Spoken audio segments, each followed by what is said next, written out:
Yeah.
I wonder how long it's going to take.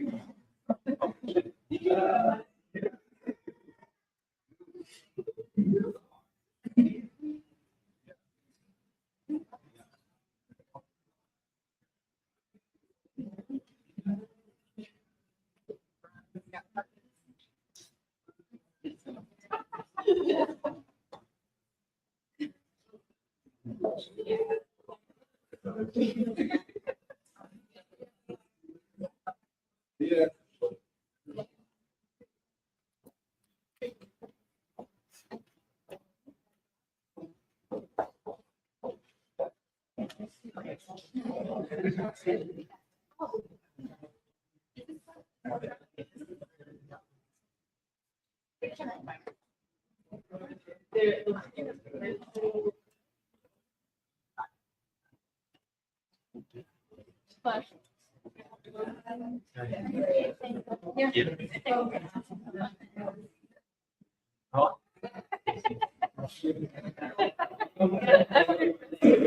That would be fun.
Good afternoon, everyone, and welcome to Hamilton Elementary and Early Childhood Center. A special thank you to Principal Anna Cisco and our Director of Early Childhood, Teresa Gatta, for hosting us here today. So like the state of Michigan itself, the school embodies resilience and a bright future ahead.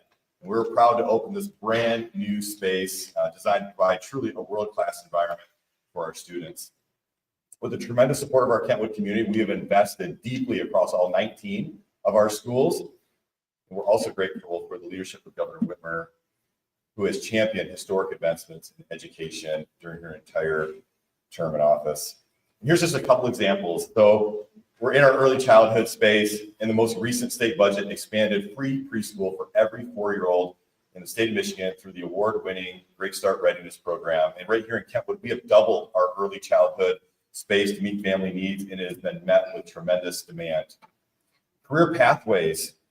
Through programs like Going Pro and Michigan Reconnect, Michigan is prioritizing skilled, good-paying jobs. And right here in Kentwood, we expanded our career and tech ed programs, giving students a chance to earn industry-recognized credentials and certificates to launch meaningful careers. At Kentwood Public Schools, the diploma is truly just the beginning. Educator development. We have our friends here from Teach Michigan. We have some of our educators in that cohort. The state has invested in teachers through initiatives like the West Michigan Teacher Collaborative and Teach Michigan. And Kentwood is proud to be one of 43 districts in the West Michigan Teacher Collaborative and one of 19 in Teach Michigan. And we're already seeing the impact. It's right here in front of us. It's in our midst. And so we're proud of our efforts to attract and retain high impact educators. And school meals for all. We just came from our cafeteria where the governor served to joyful second and third graders. Those chicken nuggets look good. When the federal government ended the pandemic era meal programs, state leaders like Governor Whitmer stepped up to make sure that all students in the state of Michigan had their nutrition needs met in our schools. She clearly understands the connection between nutrition and learning. And here in Kentwood, we've embraced the whole child approach, and in partnership with our families and community, we've built full service kitchens in every single one of our schools, ensuring students have fresh, hot options every single day. As we know, the state budget is still looming, and we know that budgets are more than just numbers. They are statements of our priorities. And thanks to strong leadership, Michigan has set a bold vision to provide every child with resources they need to succeed. Now is not the time to derail from the trajectory. We must chart out a long-term course to sustain and expand these investments so today's vision becomes tomorrow's reality. We're grateful for the hard work being done to finalize the state budget. We know everyone is working really hard, and urge leaders to keep those critical supports like universal school meals in place. So it is a privilege and honor to introduce Governor Gretchen Whitmer. She's my friend, a fellow Spartan, and the 49th governor of the state of Michigan. Welcome.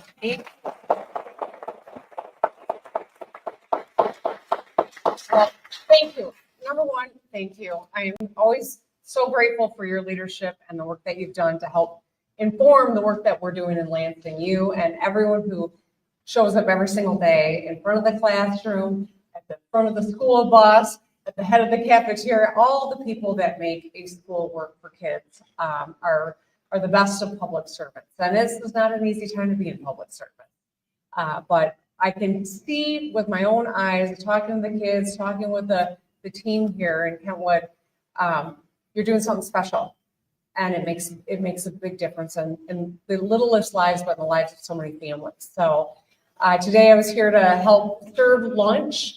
I chatted with some of the little kids who go to school here at Hamilton, and I want to talk a little bit about the real difference that these meals make in their lives.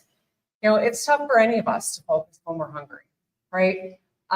When our kids are hungry, it's nearly impossible to learn and to take in the material that is being taught in school. Outside the classroom, free school meals have had countless benefits for our students: social, mental, and physical health.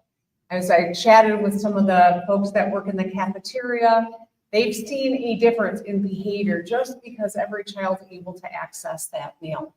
Free meals make life easier for families at home as well. As a parent, I recall, it was a little while ago since I packed meals for my kids when they were going off to school, but I recall the hassle in the morning of trying to get everyone out the door on time, find something halfway nutritious to throw in their bag to make sure that they had something. Getting your kids out the door is no small task, and free school meals help busy families get out the door, but it also saves mom and dads, reduces their stress, saves them time, and saves money, right? It's about $850 in groceries per student in your household over the course of the school year. So Michigan families the last 2 years have been able to count on these meals for their kids, breakfast and lunch. And this is at risk as we try to close out this budget, something that I want to make sure that we get done. It's a priority of mine because I've seen the difference it's making. And so I want to give you a little brief update on the budget. You know, we're working hard.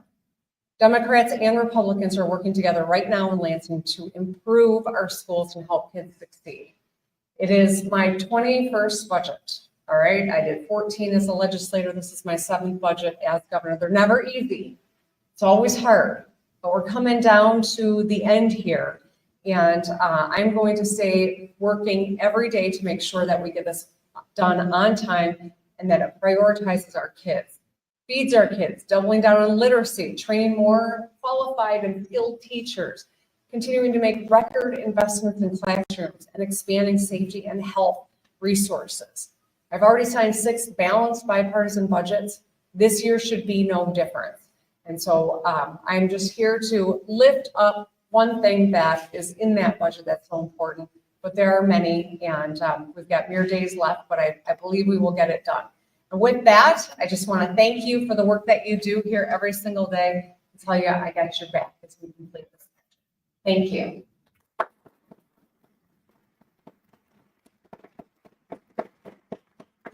And then we got some members of the press. If you want to ask a few questions, I've got time for that. So whoever wants to get started, go for it. Well, the first with Emma and the Gretchen Press, with October 1st into May, what is the administration's plan in the event of a shutdown? And what would the impact be on Michiganders in terms of services and operations that we see and the number of temporary? Well, first and foremost, it's in all of our interest to avoid a shutdown. And that is something that we've been at the table negotiating. I believe that we will be able to do that, although any responsible governor at this juncture has a continuity of government plan, which we do. It is my hope that we don't have to dust that up and deploy it. Legislature's got 9 days left to get this thing done. They can get it done, and we've had some very productive conversations, and there's a lot of work going on in Lansing right now to make sure that we do get it. Yeah. Yeah, thank you, Governor. To kind of give us an update, if you could, on the exact sticking points from your view, what are the details of the budget that still have to be worked out as to why we don't have a view yet? Is it roads funding? Is it generalizing the dollars that were necessarily put forward to breakfast and lunches before? What are the sticking points that still have to be worked out? There's always a lot of pieces, right? It is making sure that all of the priorities that each chamber and that I have as the chief executive are met, but also recognizing that these are tougher times, right? We know that we've seen from the impact of tariffs to the impact of a variety of business decisions and inflation, that everything costs more. We got a little less money to work with because of reconciliation and the budgets that passed in Congress, decisions that were made. We've got fewer resources to work with. So it means tough decisions. So setting those priorities and making sure that every caucus and the governor can say, this is a balanced budget, it is worthy of bipartisan support, and we've been able to get these big things done. There's no secret what I've been focused on for 7 years, making sure that we're investing in our kids and our infrastructure, making sure that we invest in our people, we've got skills, and continuing to be a competitive place, and that will continue to guide the talks. But I can't go into specifics right now. We're continuing to negotiate, and when we have those, we will make that announcement jointly. Yeah. Specifically as pertains to the free breakfast and lunch program, there are differences between the Senate and the House of how to handle that funding.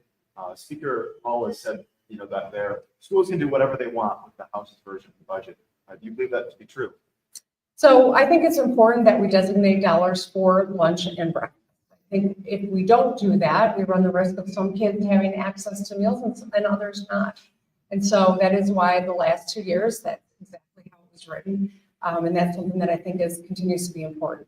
The House passed budget, the Senate passed budget, neither one of those are going to be the budget that gets to my desk. The budget that gets to my desk is one that we will all be negotiating together. And so it'll probably bear some resemblance to certain things in one of their budgets and other budgets, and the budget that I introduced 130 days ago or 230 days ago, however many days it's been.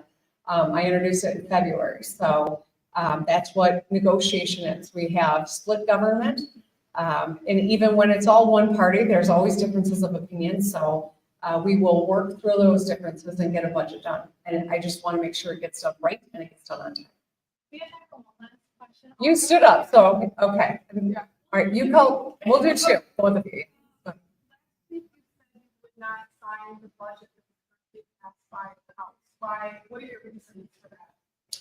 Well, there are a lot of shortcomings of that budget. It is a budget that was passed just by the House of Representatives. It's not going to get to my desk anyway, so I'm not going to sign it because it'll never get to my desk. But also, there are some fundamental differences that I have in how that budget was built.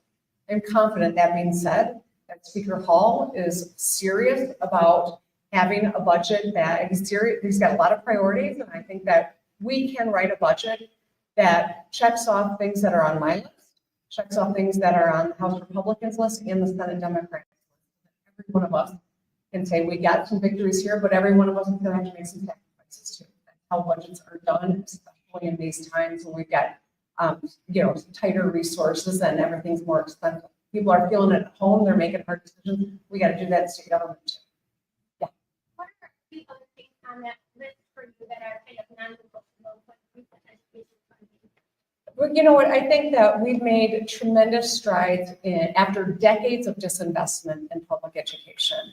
In the last 7 years, we've had historic budgets. This year should be no different. We have got the resources to do it right.